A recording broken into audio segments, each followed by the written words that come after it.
Welcome back. All right, so day two on the makeshift set. I don't know if this is going to be the last day on the makeshift set or not. It might be, but yeah, the set that I'm normally on every day right now, that room is below zero. There's no heat source in that room, so with the weather being as it is currently outside, it is chilly, so it's blocked off from the rest of the house right now. And as you can see, I'm trying to do my best. That's the goal magnet board now, so a lot of magnets. I don't have to worry about running out. That used to be a thing. So 32 players I'm interested to watch in the second half of the season, and I've arranged this in reverse order of the standings, meaning it starts with San Jose and it ends with Winnipeg. I apologize to Jets fans, but at the same time, this time you're last in a video because the team's the best. So there you go. And I went by points percentage as well. So there's going to be teams that, oh, this team has more points. I went by points percentage. So starting with San Jose. San Jose, I'm just going to put the last names up. I figure people watching are going to know who I'm talking about, especially with San Jose being Couture. Couture's not far away from making his return to the lineup. And then the question becomes, what do you do with Logan Couture, and what does Logan Couture want to do? Logan Couture's been a San Jose Shark his entire career. Now that he's in his mid-30s, the team's in the position they're in. What if he says, you know what, I want a chance to win a Stanley Cup? What's going to happen? And then also the fact that he's missed the first half of the season, how well will he play upon his return, again being in his mid-30s? Chicago. This is honestly going to be seen as a lazy answer, but there's a reason. So, Connor Bedard, fantastic, talented forward who's currently injured. I'll be interested to see how he plays when he returns from injury and whether or not he's able to do enough to maintain his spot as the Calder favorite. Is he going to be the guy, or will somebody else who plays the full season end up being the Calder winner? So I remember that conversation around Connor McDavid, his rookie season as well. It does feel similar. For Anaheim, so different reason, but John Gibson is the one to keep an eye on. John Gibson, is he going to get traded? Is he not? That was the talk during the summer. We know that he didn't get traded during the summer, but there's still the potential he could get traded. So, yeah, Gibson is going to be fascinating to keep an eye on as the the season rolls along. Does he stay in Anaheim? My guess is probably not, because I think the price for goalies right now is pretty high. Anaheim's going to want to take advantage of that, but we'll see. For Ottawa, I wrote these down in order, completely throwing myself off. I keep looking down for where Ottawa would be if I went alphabetically. But Tim Stützle's the one for the Sens. It has not been a fantastic first half for Stützle.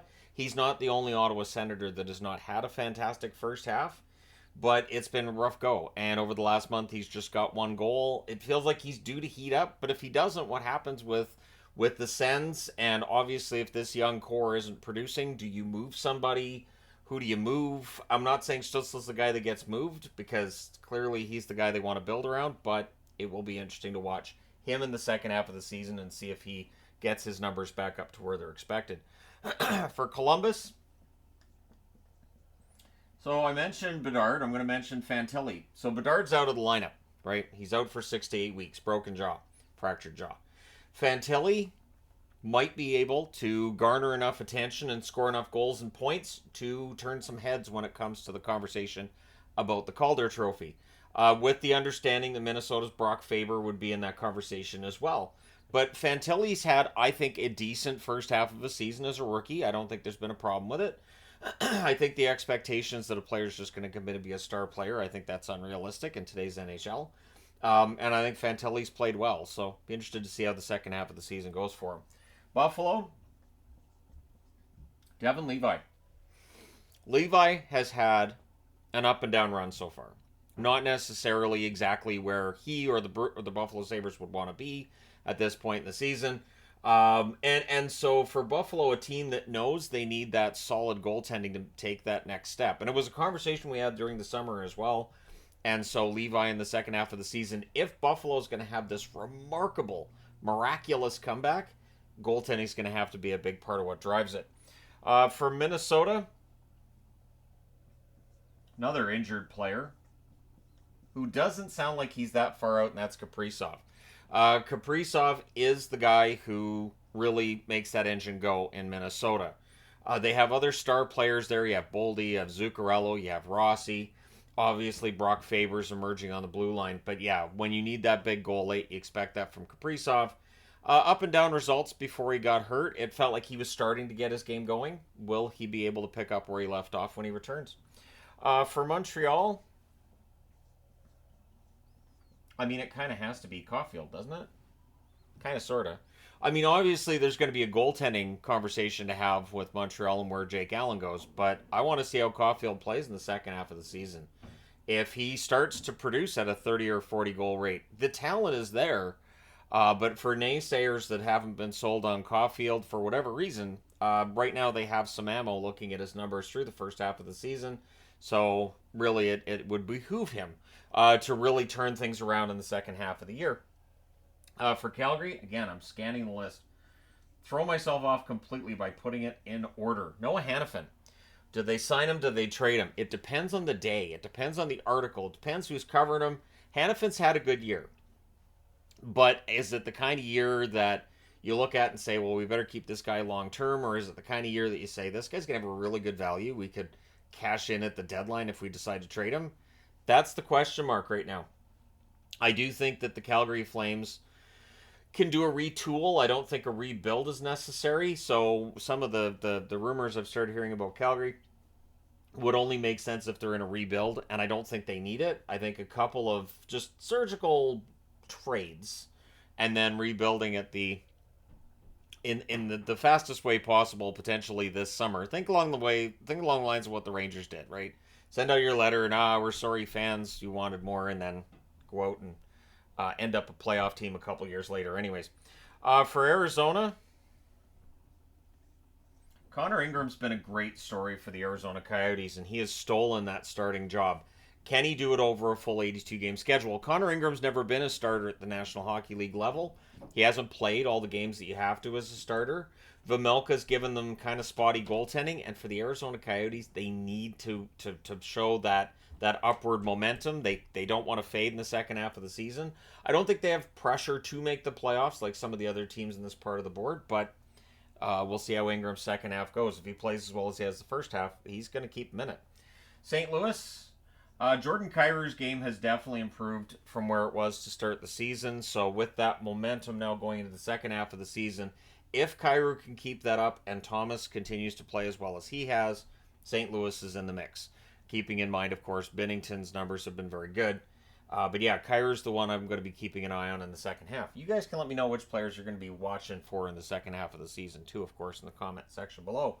Tampa, I went back and forth on this one a bit, but I'm going with Steven Stamkos. I think Stamkos is fantastic. We know what Stamkos can do. And I'm anxious to see in the second half of the season, with the amount of hockey he's played, with the injuries he's had, plus he's a UFA this coming summer, what kind of numbers might he put up in the second half of the season? And then does he stay in Tampa? Will he sign an extension before the trade deadline? What's going to happen there? For Detroit, has to be Kane, doesn't it? Patrick Kane coming back from hip surgery and already looks like he could be a player that ends up playing way more games than anybody else has played in the NHL after having that same surgery. So can Kane continue to play as well as he has been since joining the Wings, or will we start to see an erosion of the offensive numbers he's been putting up? That's one thing I'm kind of curious about with Kane. For Seattle, another goaltender on the board, Joey Daccord. Daccord has had a remarkable run. Grubauer going down injured, and so yeah, Daccord's been thrown in there, and he's played well. I think that Daccord has shown that the run that he went on for Coachella Valley in the playoffs, which I talked a lot about during the summer, that he is worthy of being a backup at the NHL level, maybe getting a look as a 1A, 1B kind of situation too, because Grubauer's numbers haven't been necessarily fantastic, and if you have him splitting games with Daccord, maybe those numbers get better.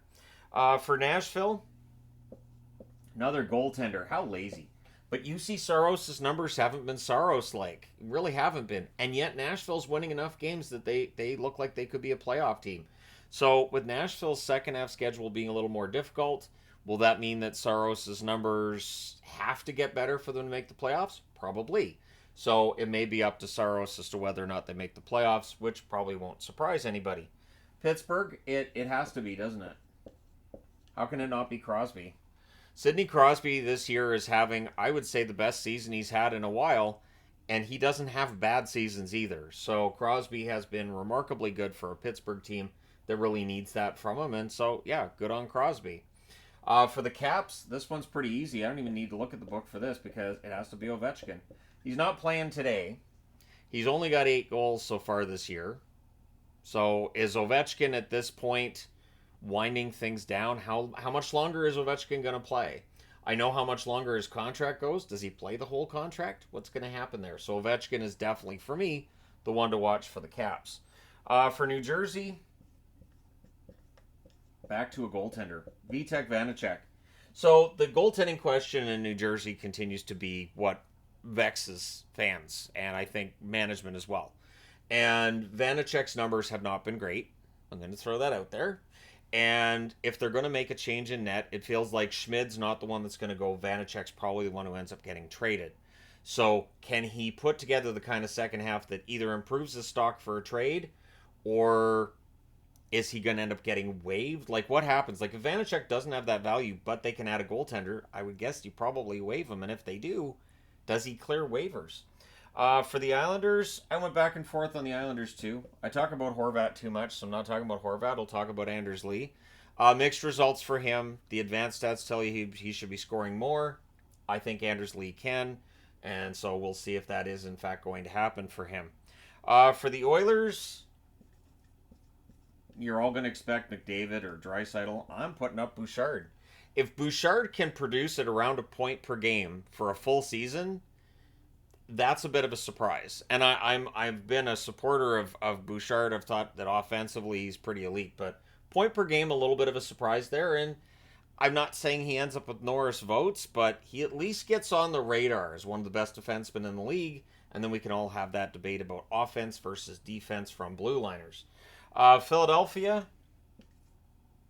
he just got there. But Jamie Drysdale fits in so much better in Philadelphia than he did in Anaheim. I'm not sure what that is.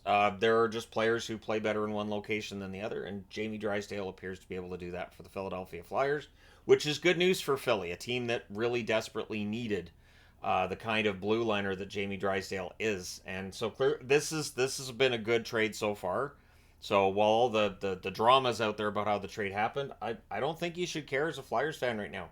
Just enjoy Drysdale and just let the rest of it go. You know, it's the reason Frozen was such a big hit movie. Just let it go. Carolina, for the Canes, it has to be Svechnikov. When he's healthy and when he's productive, Svechnikov's one of the best young players in the league. He has so much talent. There's so much talent with Svechnikov that when he's not producing very well, it kind of stands out there too. So we'll see if Svechnikov can keep it up. He's been very good lately. And if he can play this way in the second half of the season and then going into the playoffs, that bodes really well for Carolina's chances. So now we're into the third column. Vegas, player that's injured right now. When the day comes that Shea Theodore comes back, it'll be interesting to see if that turns Vegas's fortunes around. I think part of the reason Vegas has been having their struggles over the last month is because they don't have Shea Theodore. Pietrangelo is not producing the way that I think they'd want him to either, and that really stands out when you don't have Shea Theodore, who at this point I think is it an argument about whether or not Theodore's the best defenseman in Vegas? It might be. I'll just say it that way, and then people in the comment section below will let me know. It's not an argument for me. To me, Theodore's the best defenseman they have. For LA, Quentin Byfield. So the Kings have gone through their stretch of tough games recently for the last month. They just haven't been playing as well as they were early. This is where your top prospect, your top player who's on that top line, and Quentin Byfield, this is where he kind of has to take over. This is where he kind of has to show that when Kopitar's days are done, Byfield's going to be the guy. And this is where he can start to show that really and truly. And so we'll see how the second half goes for him. For Toronto, so to me, Nylander's the one to keep an eye on. Nylander gets his money. He gets his contract. We have seen with players in the past, they get their big money contract and maybe they don't play as well after getting that big money contract. And maybe fans get mad because he got his money and he's paid. So we'll see with Nylander if his second half of the season is just as good as the first half. and how that all works out for him, because he's got his contract, right? For Dallas, Ottinger. Ottinger's just returned from injury. He had mixed results the first half of the season. They really need Otter to be that world beater he was against Calgary in the first round a couple years back.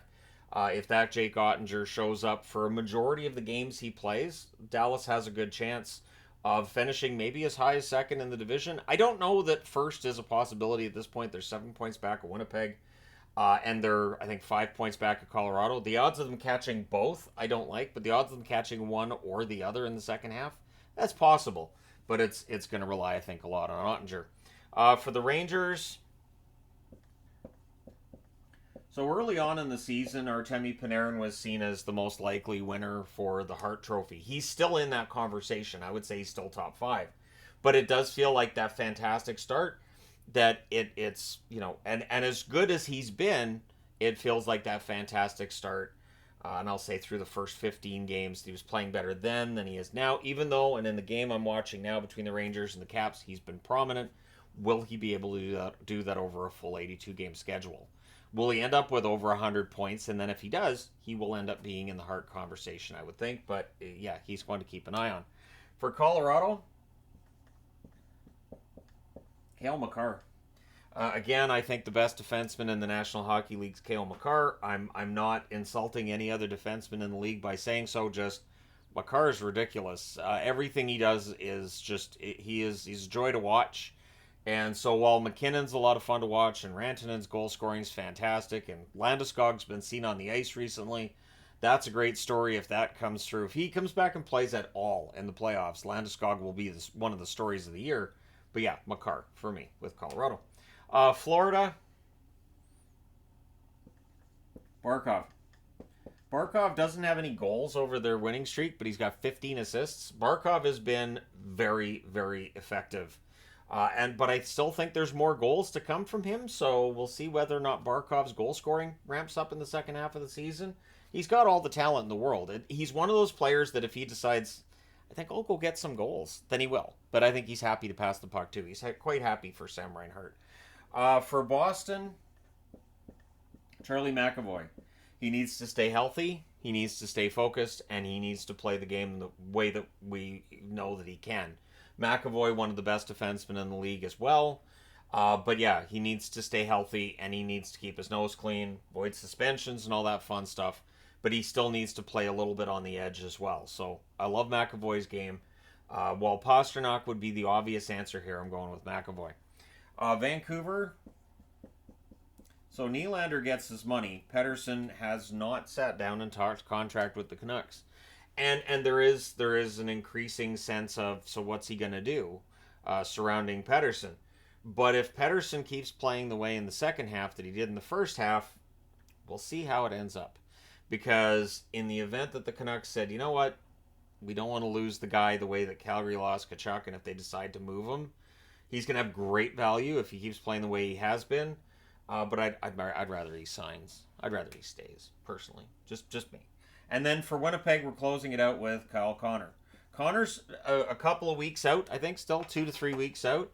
We'll see with Connor how well he plays when he comes back. And the other reason I'm interested to see when Connor comes back how things go is because the Winnipeg Jets are the number 1 team in the league. They're playing really, really well. Does that change when Connor comes back? Does it mess with the team's chemistry? As crazy as it sounds, it does happen at times. But let me know your thoughts in the comment section below. Which player are you most excited to watch in the second half of the season for any of the teams on the board or all of them? Sure. Let me know your thoughts. Don't forget to hit like and subscribe if you haven't done so already. Thank you guys so much for watching, for all your support. I will talk to you again soon.